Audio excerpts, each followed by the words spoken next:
नमस्कार किसान भाइयों, आज के वीडियो के माध्यम से हम बात करेंगे लहसुन की उन्नत खेती के बारे में। गार्लिक फार्मिंग, लहसुन में कौन से बीज का चुनाव करना चाहिए, कैसे बुआई करनी चाहिए और कौन सी खाद एवं उर्वरक देना चाहिए, खेत की तैयारी कैसे करें, बेसल डोज में आपको क्या देना है, लहसुन का जलेबी रोग लगता है उसका नियंत्रण कैसे करना है, लहसुन में थ्रिप्स का कंट्रोल कैसे करना चाहिए, लगभग संपूर्ण जानकारी इस वीडियो के माध्यम से आपको बताने वाले हैं। तो वीडियो को आप पूरा अंत तक जरूर देखें, जिससे आपको एक एक पॉइंट की जानकारी मिल सके। किसान भाइयों, यदि आप हमारे चैनल पर नए हैं तो चैनल को हमारे सब्सक्राइब कर लीजिए, जिससे आने वाली वीडियो आपको मिलती रहे। और वीडियो के माध्यम से हम आपको बताना चाहेंगे कि ऐसा नहीं है कि लहसुन की रेट पिछले एक साल से अच्छे मिल रहे हैं तो आप इस साल लहसुन की बहुत ज़्यादा एरिया में आप बुआई कर दें, ऐसा बिल्कुल नहीं है। क्योंकि आपने देखा होगा पिछले एक साल पहले, 2 साल पहले कि लहसुन के जो रेट हैं और प्याज के जो रेट हैं वो बहुत नीचे डाउन चले गए थे, तो हमारे किसान भाइयों ने फेंका था प्याज और लहसुन को। इसलिए आपको एक निश्चित मात्रा में, सीमित मात्रा में लहसुन की बुआई करनी है। और अच्छी किस्म का बीज कहाँ से लें, कैसे लें, कौन सी वैरायटी का चुनाव करें, इन सभी बिंदुओं के बारे में एक एक करके हम इस वीडियो के माध्यम से आपको बताने वाले हैं। तो चलिए किसान भाइयों, वीडियो की शुरुआत करते हैं और सबसे पहले बात करते हैं लगाने का अनुकूल समय। जी हाँ, लहसुन की खेती यदि हमारे किसान भाई करते हैं तो लगाने का सबसे बेस्ट जो समय है अक्टूबर मध्य से आपको नवंबर के महीने में आपको रोपाई इसकी करनी चाहिए, लगाना चाहिए। अब कुछ किसान भाई हमारे क्या करते हैं कि सितंबर में लगा देते हैं, तो उस समय आपका ठंडक वातावरण में नहीं रहती है और हल्की हल्की बूंदाबांदी बारिश होती है, जिसकी वजह से हमारी फसल खराब हो जाती है, ठीक से ग्रोथ नहीं लेती है। तो इसलिए आपको सितंबर के महीने में नहीं लगाना चाहिए, बल्कि आप अक्टूबर का जो दूसरा सप्ताह है उससे आप लगा दीजिए। मध्य अक्टूबर से लेकर आप नवंबर के महीने में लहसुन की बुआई कर सकते हैं किसान भाइयों, ये सबसे बेस्ट समय माना जाता है। इसके बाद बात करते हैं जलवायु एवं तापमान की। तो लहसुन की खेती के लिए ठंडा मौसम, नम आर्द्र जलवायु की आवश्यकता होती है। और यदि आप लहसुन की खेती कर रहे हैं तो गर्मी का जो समय है वो फेवरेबल नहीं होता है, ठंडक होनी चाहिए। टेम्परेचर 15 डिग्री से 32 डिग्री सेल्सियस के आसपास होना चाहिए लहसुन की खेती के लिए। और वातावरण में नमी होना बहुत ज़रूरी है किसान भाइयों, क्योंकि ठंड के मौसम में सबसे अच्छी ग्रोथ लहसुन की फसल लेती है, गर्मियों में बढ़वार रुक जाती है। बात करते हैं सबसे महत्वपूर्ण टॉपिक की, उन्नतशील वैरायटियों के बारे में। तो लहसुन की वैरायटियों को चुनाव आपको अपने क्षेत्र, जलवायु और मौसम के अनुसार करना चाहिए, क्योंकि हर एक वैरायटी हर एक जलवायु और मौसम के अनुसार विकसित की गई है। जैसे आपके ऐसा नहीं है कि आपके क्षेत्र में जो लहसुन की वैरायटी अच्छा उत्पादन दे रही है वो अन्य राज्य में अच्छा उत्पादन दे, क्योंकि हर एक वैरायटी उस पर्टिकुलर राज्य और जलवायु के अनुसार विकसित की जाती है, तैयार की जाती है। इसलिए आप अपने क्षेत्र, जलवायु और मौसम के अनुसार फसलों की वैरायटियाँ हैं उनका चुनाव करें जो अच्छा उत्पादन दे रही हों। फिर भी एक औसत जो अच्छा उत्पादन देने वाली वैरायटियां हैं उनके बारे में हम आपको बताते हैं। तो नंबर 1 पर है G282 लहसुन, और नंबर 2 है G50 लहसुन, नंबर 3 G2 लहसुन और नंबर 4 ऊटी लहसुन। हमारे किसान भाई ज़्यादातर जो वैरायटियां हैं वो G50 लहसुन को लगाते हैं, क्योंकि इसके कंद का जो साइज है वो बड़ा आता है और क्वालिटी अच्छी होती है, जिससे मार्केटिंग करने में कोई दिक्कत नहीं आती है। इसके अलावा ऊटी लहसुन लगाते हैं और G2 लहसुन ज़्यादा वैरायटी लगाई जाती है। तो आपको अपने क्षेत्र के अनुसार वैरायटी का चुनाव करना चाहिए। और कुछ किसान भाई कहते हैं कि देसी लहसुन की वैरायटी क्या लगा सकते हैं? जी हाँ, लगा सकते हैं, लेकिन उत्पादन आपको उतना अधिक नहीं मिलेगा। तो उसकी जगह आप G2 लहसुन को लगा सकते हैं यदि आपको अच्छा उत्पादन निकालना है, तो G2 लहसुन को आप लगा सकते हैं। इसके अलावा आपके क्षेत्र में कौन सी वैरायटी सबसे अधिक लगाई जाती है, कमेंट करके हमें ज़रूर बताएं, क्योंकि इससे अन्य किसान भाइयों को हेल्प मिल जाती है, मदद मिल जाती है कि हमारे राज्य में इस वैरायटी को सबसे ज़्यादा लगाया जाता है। अब उत्पादन अच्छा लेना है तो बेसल डोज को आपको सही समय पर देना बहुत ज़रूरी है किसान भाइयों। बेसल डोज किसी भी फसल की दशा और दिशा दोनों बदल देता है। यह पौधे की जड़ों के विकास और संपूर्ण विकास के लिए बहुत महत्वपूर्ण रोल अदा करता है। और कंद वर्गीय जैसे फसलें लहसुन है, और इसके अलावा प्याज है, और इसके अलावा अदरक है या अरबी है, जो भी कंद वर्गीय फसलें हैं उनमें एक चीज़ का आपको विशेष महत्व देना चाहिए, सल्फर की पूर्ति आपको ज़रूर करना चाहिए। क्योंकि जो सल्फर की पूर्ति कंद वर्गीय फसलें हैं उनमें यदि आप कर देते हैं तो उससे बीमारियों से लड़ने की क्षमता भी डेवलप करता है, और दूसरा जो टेस्ट है वो भी अच्छा होता है। नाइट्रोजन, फास्फोरस, पोटास और सल्फर इनकी रिक्वायरमेंट होती है फसलों को, तो जितनी नाइट्रोजन की होती है उतनी सल्फर की भी महत्वपूर्ण आवश्यकता होती है, क्योंकि सल्फर कंद वर्गीय फसलों में टेस्ट के लिए बहुत महत्वपूर्ण रोल अदा करता है। तो इसके लिए आपको एसएसपी दानेदार 50 किलोग्राम लेना है। सिंगल सुपर फास्फेट देने से आपको फास्फोरस, सल्फर और कैल्शियम तीनों की पूर्ति हो जाती है। इसके अलावा डीएपी खाद लेना है आपको 50 किलोग्राम, और इसके अलावा म्यूरेट ऑफ पोटास खाद लेना है आपको 25 किलोग्राम। और इसके साथ साथ एक चीज़ और लेना है आपको कि सल्फर की पूर्ति के लिए आपको बेंटोनाइट सल्फर आती है, उसको आपको ज़रूर लेना चाहिए, क्योंकि इससे आपको सल्फर की पूर्ति हो जाएगी फसल को। इसकी 5 किलोग्राम मात्रा पर्याप्त होती है किसान भाइयों। इसके अलावा आपको एक चीज़ और लेना है, जैसे कीट की समस्या है, दीमक की समस्या है, थायोफेनेट मिथाइल लेना है। इनमें से कोई एक 500 ग्राम लेना है प्रति एकड़ की दर से। इनको ठीक तरीके से मिला के फिर आपको खेत में देना है, और फिर आपको जुताई करके खेत में ठीक तरीके से मिला देना है। फिर उसके बाद आपको लहसुन की फसल लेने के लिए खेत को तैयार करना है, और आपके पास गोबर की खाद उपलब्ध है तो 2 ट्रॉली प्रति एकड़ की दर से गोबर की खाद जरूर मिलाना चाहिए। पंजाब और हरियाणा की जो सॉइल है उसका पीएच मान 8 से 8.5 से भी अधिक है, तो उस कंडीशन में जो यूरिया है और फास्फोरस है ये काम करना बंद कर देते हैं किसान भाइयों। तो आपको जो फर्टिलाइज़र है, नाइट्रोजन की जो मात्रा है और फास्फोरस की जो मात्रा है उसको देने से कोई असर नहीं होगी, तो इसको आपको सुधारना चाहिए मृदा को। इसके लिए आपको जैविक में ढैंचा को आपको उगाना चाहिए और उसी में मिला देना चाहिए। और इसके अलावा आप जैविक में मुर्गी की खाद है और गोबर की खाद है, इनको आप खेत में देंगे तो जो सॉइल पीएच है वो सुधरेगा। इसके अलावा फास्ट रिजल्ट चाहिए यदि, तो आपको 7.5 से अधिक पीएच होने पे जिप्सम 50 किलोग्राम प्रति एकड़ की दर से आपको खेत में देना चाहिए। इससे आपकी जो पीएच वैल्यू है वो सुधर जाती है। पीएच वैल्यू आप ज़रूर टेस्ट करवाएं, जिससे आपको पता चल सके कि कितनी पीएच वैल्यू है हमारे खेत की। इसके अलावा बात करते हैं प्रति एकड़ बीज दर की, तो लहसुन की बीज दर 160 से 200 किलोग्राम प्रति एकड़ होती है।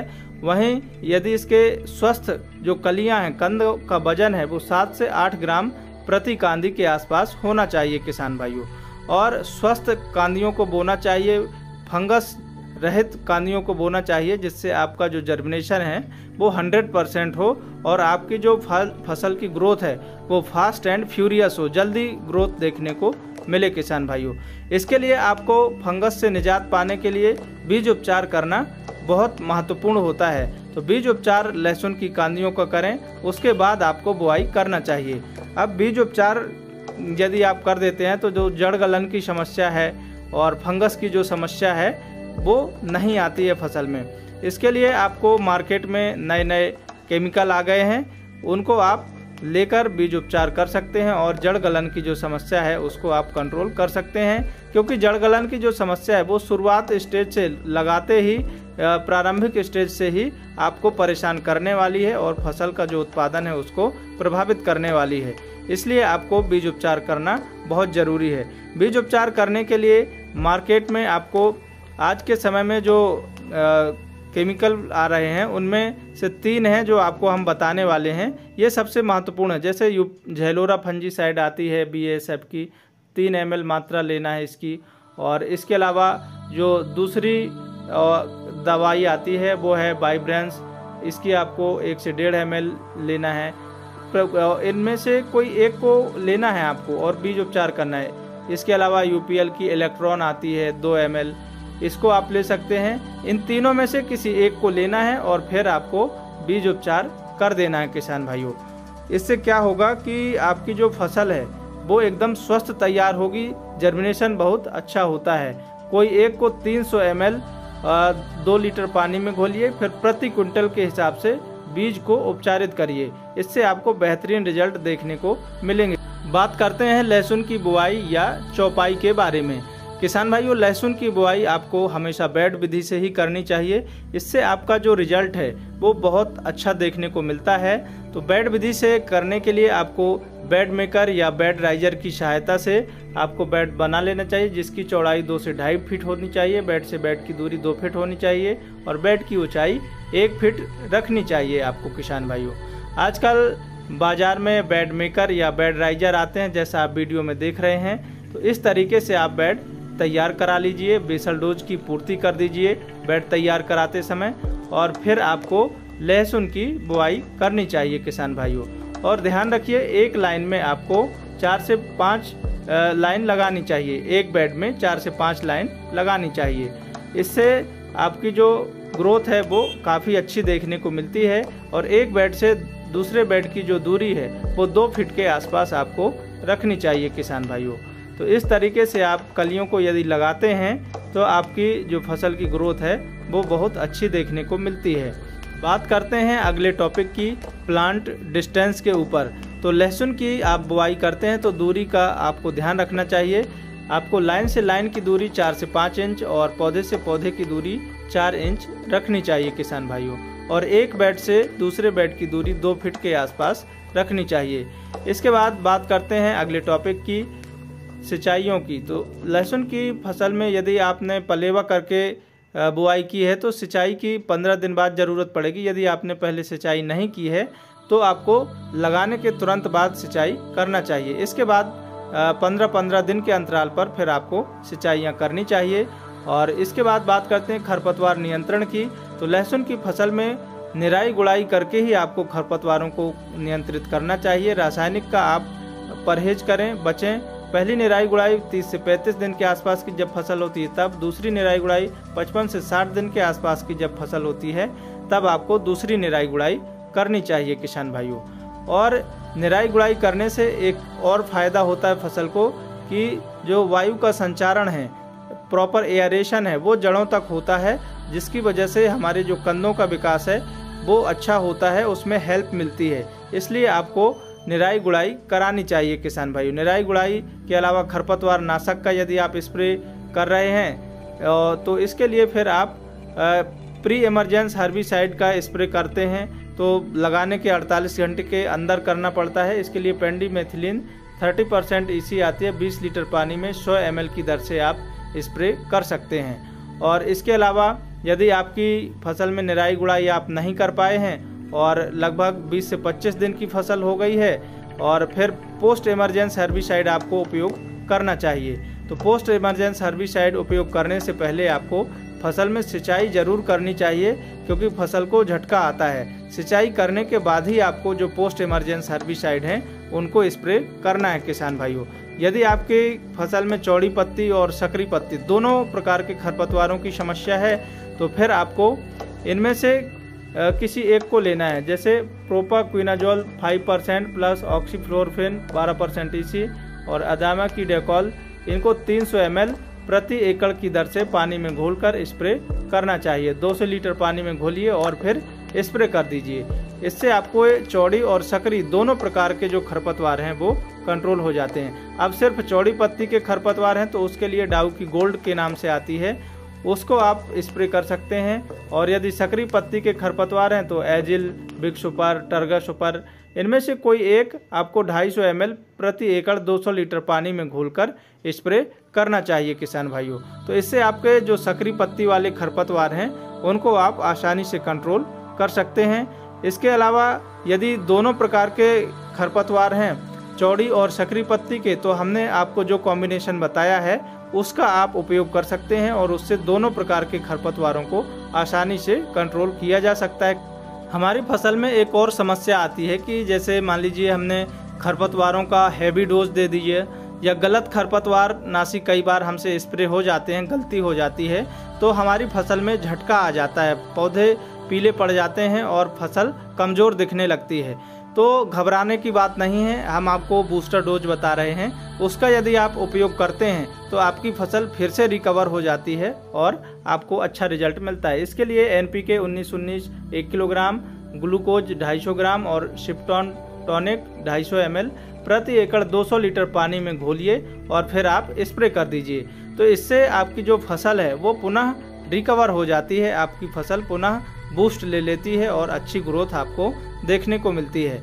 तो आप इसका उपयोग ज़रूर करिए। यदि आपसे गलती हो गई है तो इसको आप उपयोग कर सकते हैं। इसके अलावा हमें एक चीज़ का विशेष ध्यान रखना चाहिए कि जब भी हम स्प्रे करें उससे पहले हमें सिंचाई ज़रूर कर लेनी चाहिए फसल में, उसके बाद स्प्रे करना चाहिए।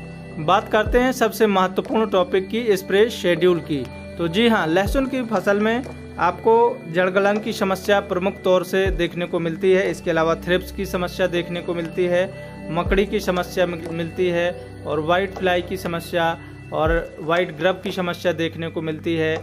इसके अलावा पत्तियां आपको झुलसी हुई जलेबी रोग देखने को मिलता है तो और कंद गलन की समस्या देखने को मिलती है।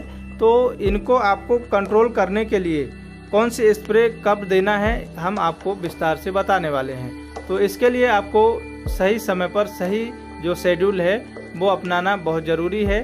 तो इसके लिए यदि हम देखें तो फर्स्ट स्प्रे जब 35 दिन की फसल हो तब रोगोर insecticide 250 ml, dimethoate 30% EC, Syngenta की प्रोक्लैम 80 ग्राम और इसके अलावा M45 फंजीसाइड 300 ग्राम, NPK 19-19 500 ग्राम प्रति एकड़ 200 लीटर पानी में घोलकर आपको स्प्रे करना चाहिए। इससे आपकी जो कीट एवं बीमारियां हैं वो कंट्रोल हो जाती हैं। और इसके साथ आपको सिलिकॉन चिप को 50 ml प्रति एकड़ की दर से ज़रूर मिलाना चाहिए, क्योंकि पत्तियों पर दवाई हमारी चिपक जाती है तो उससे हमें रिजल्ट अच्छा मिलता है। सेकेंड स्प्रे 45 से 50 दिन के मध्य की जब फसल हो, BASF की एक्सपोनस 17 ml और अदामा की कस्टोडिया 200 ml प्रति एकड़ 200 लीटर पानी में घोलिए और फिर आप स्प्रे कर दीजिए। तो सेकेंड स्प्रे की बात हो गई। अब यदि आपकी फसल में फंगस की समस्या ज़्यादा है देखने को मिल रही है, जड़ गल रही हैं या कंद गलन की समस्या है, तो उस कंडीशन में फिर आपको तीसरा स्प्रे करना चाहिए, अदरवाइज आपको तीसरा स्प्रे नहीं करना है। थर्ड स्प्रे 65 से 70 दिन के मध्य डाउ की delegate 200 ml, Profex super 250 ml, Bayer की नेटिवो 100 ग्राम प्रति एकड़ 200 लीटर पानी में घोलकर फिर आपको स्प्रे करना है। ये आपको तब स्प्रे करना है जब आपकी फसल में जड़ गलन की समस्या, फंगस की समस्या बहुत ज़्यादा हो। इसके अलावा साधारण खेती कर रहे हैं, कोई समस्या नहीं है, तो आपको आवश्यकता अनुसार ही स्प्रे शेड्यूल अपनाना चाहिए किसान भाइयों। बात करते हैं फर्टिलाइजर शेड्यूल के ऊपर, खाद का शेड्यूल। जी हाँ किसान भाइयों, किसी भी फसल की वृद्धि एवं विकास के लिए खाद बहुत महत्वपूर्ण होती है। पौधे की वृद्धि एवं कंदों के विकास के लिए जब आपकी फसल बुआई से लगभग 25 दिन की हो तब आपको माइक्रोन्यूट्रिएंट खाद 5 किलोग्राम, यूरिया खाद 30 किलोग्राम प्रति एकड़ की दर से प्रयोग करना है। फिर आपको सिंचाई कर देना है और इस तरीके से यदि आप खाद को देते हैं तो आपकी जो फसल है वो बूस्ट लेती है, अच्छी ग्रोथ आपको देखने को मिलती है। इसके अलावा दूसरी खाद की बात करें यदि, तो जब आपकी फसल ट्रांसप्लांटिंग के बुआई के लगभग 45 से 50 दिन के आसपास की होती है तो यूरिया खाद 45 किलोग्राम, सागरिका दानेदार 10 किलोग्राम, सल्फर 90%, WDG 5 किलोग्राम प्रति एकड़ की दर से प्रयोग करना चाहिए। इनका आप प्रयोग कर दीजिए पहली और दूसरी खाद, तो आपकी जो फसल है वो एकदम बूस्ट ले लेती है, अच्छी आपको बढ़वार देखने को मिलती है, कलियों की जो ग्रोथ है वो अच्छी होती है। इसके अलावा पीलापन की समस्या है आपके खेत में तो और बढ़ती जा रही है, कंट्रोल नहीं हो रही है, तो पीलापन के लिए आप एक काम कर सकते हैं कि अमोनियम सल्फेट आप ले सकते हैं 15 किलोग्राम और फेरस सल्फेट 10 किलोग्राम प्रति एकड़ जड़ों के पास देकर आप सिंचाई कर दीजिए। इससे आपके खेत में कैसी भी पीलेपन की समस्या हो एकदम ख़त्म हो जाएगी, कंट्रोल हो जाएगी। तो आप इनका उपयोग कर सकते हैं। जड़ गलन की समस्या है, कंद गलन की समस्या है तो फिर आप साफ पाउडर आता है या फिर बाविस्टीन, इनमें से कोई एक 500 ग्राम जब आप यूरिया दे रहे हो तो यूरिया में मिला दीजिए और फिर आपको सॉइल एप्लीकेशन के माध्यम से देना है किसान भाइयों। तो इससे आप जड़ गलन या कंद गलन में जो फंगस लगती है उसको आप आसानी से कंट्रोल कर सकते हैं। इसके अलावा एक काम और कर सकते हैं, आप ट्राइकोडर्मा विरिडी से बीज उपचारों करके फिर आप यदि बुआई करते हैं तो इसको आप कंट्रोल कर सकते हैं। बात करते हैं अगले टॉपिक की, और उत्पादन कितना होता है। तो लहसुन की फसल से जो हमें उत्पादन है वो लगभग 60 से 70 कुंटल प्रति एकड़ की दर से देखने को मिलता है। और यदि हम बात करें बाजार भाव की, तो ऐसा नहीं कि अभी जो बाजार भाव चल रहे हैं 35,000 रुपये प्रति कुंटल, तो ये आपको हमेशा मिलेंगे, नहीं। बाजार भाव 7 से लेकर 10,000 रुपये प्रति कुंटल आपको एक औसत देखने को मिलते हैं। तो यदि इतना भी मार्केट भाव आपको देखने को मिलता है तब भी आपको अच्छा मुनाफा होने वाला है किसान भाइयों। बात करें यदि बाजार भावों की, तो पिछले 1 साल पहले आपको बाजार भाव काफ़ी नीचे आ गए थे, डाउन आ गए थे, लेकिन वर्तमान में आज के समय में लहसुन के जो बाजार भाव हैं वो अच्छे चल रहे हैं। अभी तो वर्तमान में 35,000 रुपये प्रति कुंटल लहसुन के भाव चल रहे हैं, लेकिन एक औसत मान के चलिए कि आपको 7 से 10,000 रुपये प्रति कुंटल मिल जाएंगे। इसके बाद बात करते हैं लाइफ साइकिल की, तो 125 दिन लाइफ साइकिल होती है। लागत की बात करें तो 60 से 70,000 रुपये प्रति एकड़ लागत लगने वाली है आपको। और लागत का जो मेन पार्ट है वो निर्भर करता है बीज के रेट पर, क्योंकि मार्केट में इस साल जो बीज के रेट हैं वो ज़्यादा हैं, तो इस साल लागत आपको ज़्यादा लगने वाली है। अब ऐसा नहीं कि आपने देखा मार्केट में लहसुन के इस साल रेट ज़्यादा हैं तो आपने 4 एकड़ की जगह उठाया तो 6 एकड़ आपने लहसुन की खेती कर ली। ऐसा आपको बिल्कुल नहीं करना है। आपको अपनी सूझबूझ समझ के अनुसार आपको खेती करना चाहिए।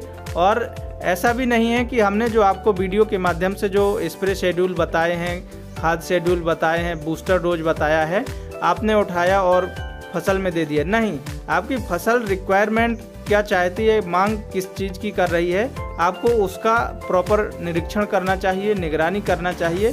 फिर उसके बाद आपको उन फर्टिलाइज़र या स्प्रे शेड्यूल या किसी भी प्रकार के केमिकल को देना चाहिए किसान भाइयों।